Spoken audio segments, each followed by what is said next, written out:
எத்தனை பேருக்கு இது ஃபேவரட் தெரியல, பட் என்னோட ரொம்ப மோஸ்ட் ஃபேவரட் வந்து கெட்டிச்செவி தாந்தோன்றி அம்மன் கோயில். இன்னைக்கு பௌர்ணமி பூஜை எப்படி இருக்குன்னு பார்த்துருவோம்.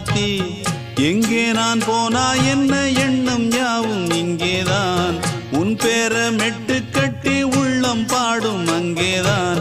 என் ஆசை காத்தோடு போகாது, என்னாலும் என் வாக்கு பொய்க்காது.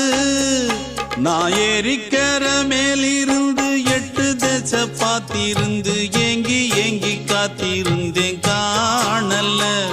மணி 7 8 ஆன பின்னும் ஊரடங்கி போன பின்னும் சோறு தண்ணி வேணும் இன்னு தோணல. என் தெம்மாங்கு பாட்டை கேட்டு தென்காத்து ஓடி வந்து தூதாக போக வேணும் அக்கறையில. நான் உண்டான ஆசைகளை சொல்லாம பூட்டி வச்சு உள்ளார வாடுறேனே.